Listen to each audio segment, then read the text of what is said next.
I want you to picture a scenario. You walk into a room. Hmm. It could be a boardroom. It could be Thanksgiving dinner with the family. It really doesn't matter.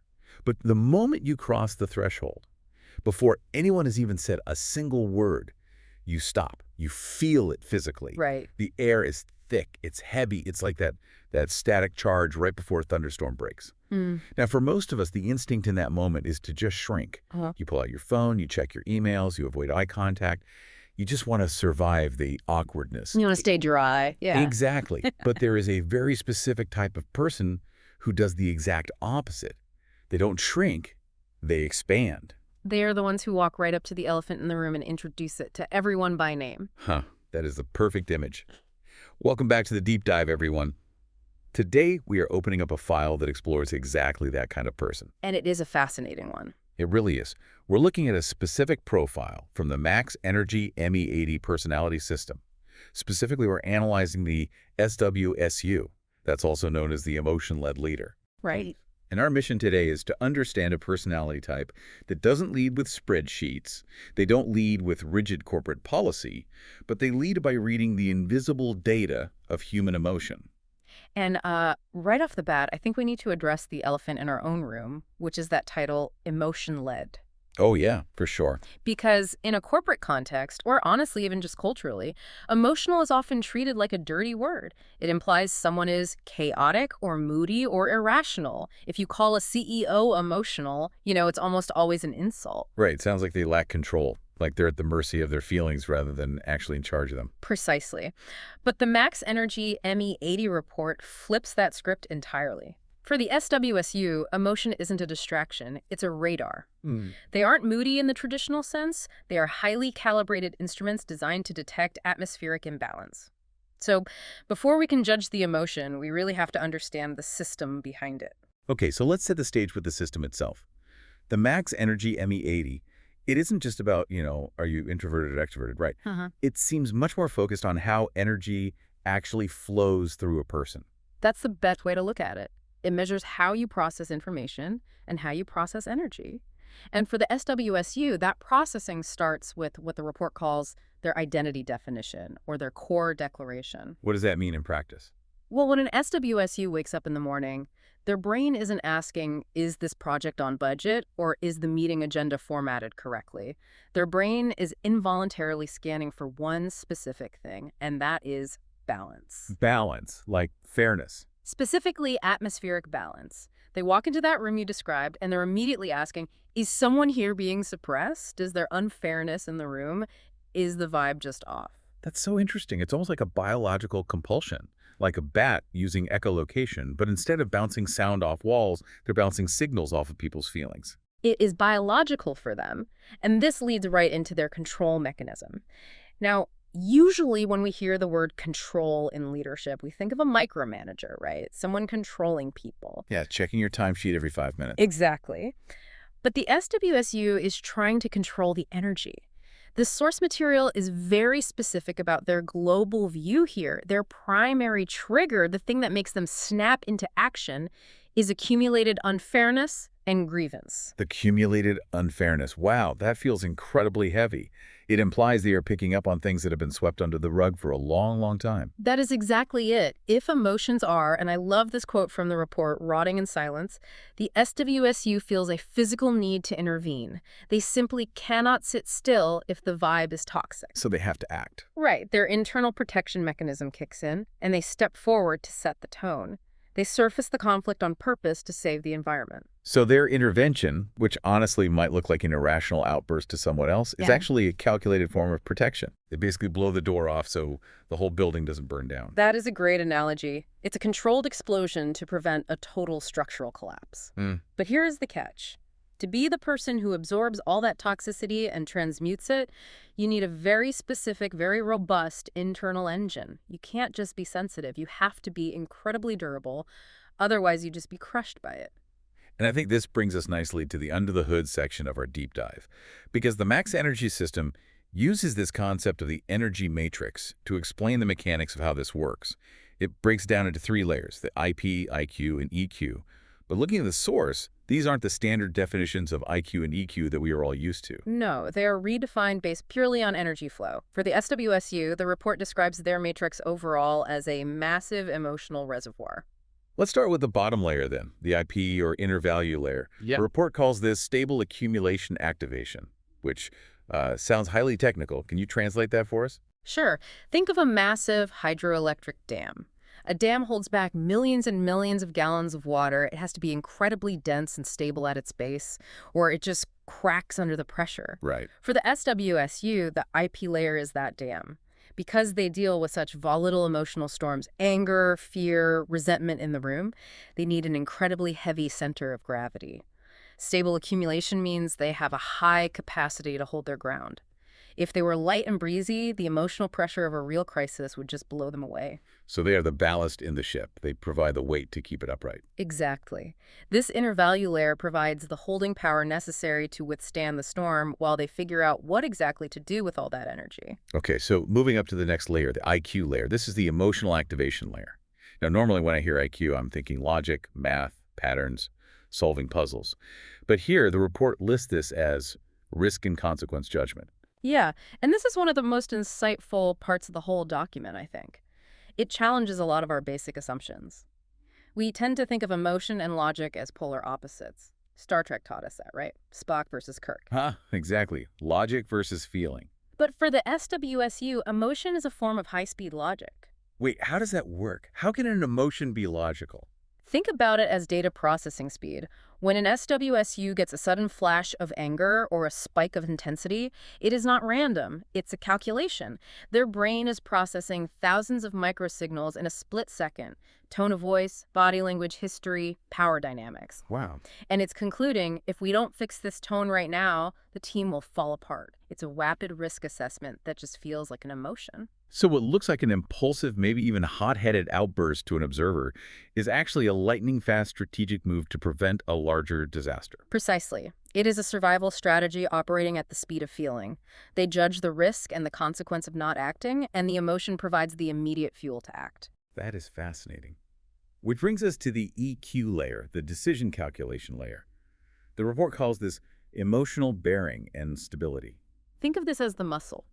If the IQ is the sensor that flashes danger, the EQ is the strength to actually carry the load of that danger. It's the capacity to walk into that hostile boardroom you mentioned earlier, feel the hatred or the fear directed right at you, and not collapse under the weight of it.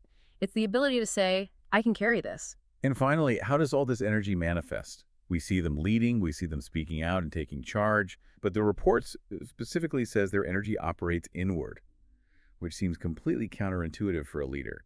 You'd think they project outward. It does seem backward at first glance. But think about the process we just described. To change the room, they first have to carry, absorb, and integrate.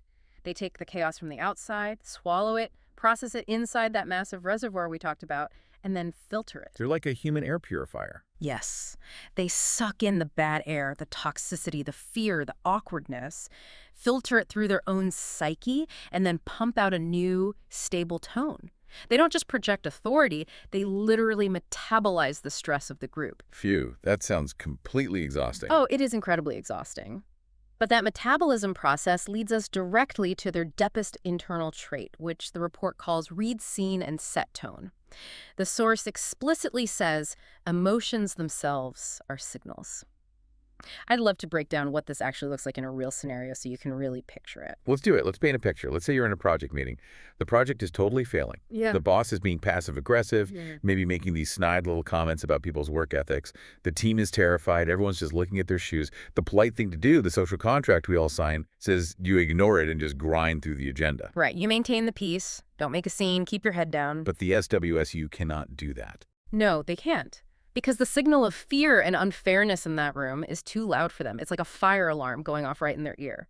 So they are the one who stalks the meeting. Maybe they just slam a hand on the table, or maybe they just speak very quietly and sharply and they say, okay, are we going to talk about the fact that nobody believes in this timeline? Because I'm sensing a lot of frustration, and frankly, the way we are talking to each other right now is unacceptable. They detonate the bomb to clear the air. Yes. And by doing that, they set the baseline. They stop the imbalance from spreading any further. They essentially tell the room, this is the reality. We are acknowledging it right now. Now we can move forward. It requires immense courage because you are deliberately breaking the social peace to find the real truth. But this is where we have to look at the shadow blind spots, because you cannot have that level of sensitivity and that level of intensity without a severe cost. The report calls this the problem of emotion overload. Right. The absolute superpower of the SWSU is speed. But their shadow, their weakness, is also speed. Because they react so incredibly fast to the vibe, they sometimes react too fast. The report specifically mentions taking a stance before information is complete. That is the danger zone for this personality. They feel the unfairness so intensely that they might jump in to correct the tone before they actually have all the facts. Maybe the boss wasn't being passive-aggressive. Maybe he just got terrible news about his health and is distracted.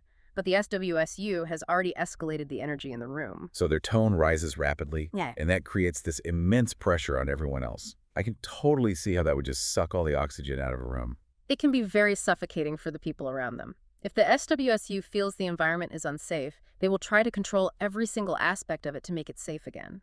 That noble protective will transforms into excessive control. They essentially become the vibe police. And what about the cost to themselves internally? The report talks about accumulated fatigue. It's burnout. Plain and simple burnout. If you are constantly the human air purifier, constantly absorbing everyone else's toxic emotions, your filter is going to get clogged. Long-term, high-intensity output like that leads to deep disappointment and exhaustion. They often feel completely unappreciated because nobody sees the invisible internal work they are doing to keep the peace.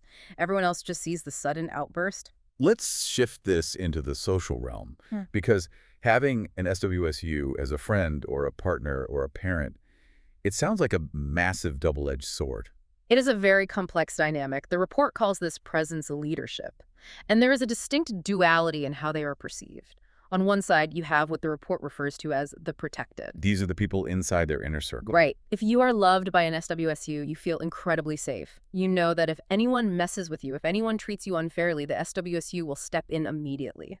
They will fight for you tooth and nail. You feel cherished and guarded. It's like wearing a heavy, warm coat in a blizzard. But then there is the other side of that coin, the suppressed. This is the perspective of the observer, or the person on the receiving end of their correction. Because the SWSU takes up so much emotional space, people around them can feel held down. They feel like they always have to walk on eggshells. They're constantly scanning the SWSU. Yeah. Like, is he okay? Is she upset? Is the mood shifting? Exactly. It creates a very high-pressure environment. The SWSU thinks they are just fixing the problem, but everyone else feels like they are navigating a minefield. The report summarizes this beautifully. It says they are an unavoidable presence. You simply cannot ignore them. It's this complicated mix of praise for their fierce protection and blame for the intense pressure they create. Now, for you listening who are thinking about this in a career or corporate context, despite the emotional label, the report suggests these people have massive, massive business value. In fact, in certain situations, they seem completely indispensable. They absolutely are, specifically in what the report calls quick direction and stop bleeding. Stop bleeding, that is a very dramatic, crisis-oriented language. It is, but it fits perfectly. Right. When a company's in a steady state, just, quietly looking at spreadsheets, the SWSU probably feels a bit restless. But when a project is completely falling apart, when a team is spiraling into blame and chaos, that is their moment to shine. You don't need a process manual in that moment. You need someone to stand up and say, stop, this ends now, here is exactly where we are going. They operate best at the emotion loss of control edge. Yes, they draw the line, they collapse all that chaos into actionable direction. And there is one specific point in the business value section that I think is arguably the most noble part of this entire personality, and that is blocking the fire. Blocking responsibility and fire for teams. This is the manager who deliberately takes the bullet. Yes. Picture this. Upper management is screaming, the client is furious, the deadline is missed. A typical manager might just pass that pressure straight down to the team, yelling at them to work harder and faster. The SWSU will stand at the door and say, I'll take this. They absorb the hit from above to protect the team's morale below. They stabilize people's hearts through their own attitude and narrative. And that prevents that long-term paralysis where everyone on the team is just too scared to make a decision. Exactly. They buy safety for their team using their own emotional capital. So if you are an SWSU or if you're hiring one, where do they belong? Because you clearly don't want to stick this person in a quiet corner doing solo data entry. The report lists some recommended professional fields. Let's walk through why these fit. First up, crisis handling and scene control. This is your emergency response, PR crisis management, event coordination. These are environments where sudden chaos is just the daily norm. The SWSU thrives here because they can establish order when everyone else is panicking. They don't freeze, they activate. Their radar for off vibes literally saves reputations or even lives in these fields. Second field is team leading and emotion integration. This is about being the emotional heart of a team. In startups or high-stress creative fields, you desperately need someone who consolidates morale. They act as the central glue that holds everyone together when the pressure ramps up. Third is really interesting, relationship repair and conflict coordination. The report says puncturing surface harmony to solve deep contradiction. This is the mediator. But importantly, not the let's all hold hands and sing type of mediator. This is the tough negotiator who isn't afraid to break the fake peace to build real peace. They dig out the ugly root causes, the resentment, the hidden agendas, and they force them onto the table. They are incredibly comfortable in the discomfort of conflict, which makes them perfect for resolving it. And finally, general leadership roles that require strong statements and clear positioning. Anywhere where you need a leader to stand up, plant a flag, and say, this is who we are and this is what we stand for, and actually mean it with their whole chest. We've covered the mechanics, the strengths, the shadows, and the career paths. But I want to leave the listener, especially if you are an SWSU or you love one, with a real strategy, because the report wraps up with a very specific, very powerful conclusion. It does. It synthesizes all of this by saying the SWSU's true strength comes from emotions, truth, and timeliness. But, and this is the critical but, that leadership only works if it transforms into long-term influence. And how do they bridge that gap? Through what I call the golden sentence of this entire report. I want to read this verbatim because it is the key to mastering this personality. It says, only by following through with understanding and repair, where tone setting becomes relationship building, can this emotional leadership transform into long-term, stable influence. Tone setting becomes relationship building. Let's unpack that. It means that exploding to fix the vibe is only step one. If you stop there, you're just a tyrant or drama queen to everyone else. You have to do step 2, which is the repair. You have to circle back to the people you just startled, explain your why, and rebuild the connection. So it's not enough to just slam the table, say this meeting is toxic, and storm out. You have to follow up later and say, hey, I stopped the meeting because I value your time and I want us to succeed. Yeah. How are you feeling about what happened? Exactly. If you just set the tone and walk away, you leave wreckage behind you. If you set the tone and then intentionally build the relationship, you become a leader, people will literally follow into a fire. That is a massive distinction. It turns an emotional outburst into profound emotional intelligence. It's the difference between being a thermometer, which just reacts to the temperature of the room, and being a thermostat, which sets it and maintains it for the good of everyone. That is a brilliant way to put it. And, building on that, something for you to think about after you finish listening today. We've talked about how the SWSU handles a room full of non-SWSUs. But imagine what happens when two high-level SWSU leaders clash in the same crisis. Do their radars sync up, or do they completely short-circuit each other trying to control the same energy field? Just something to mull over. Oh, wow.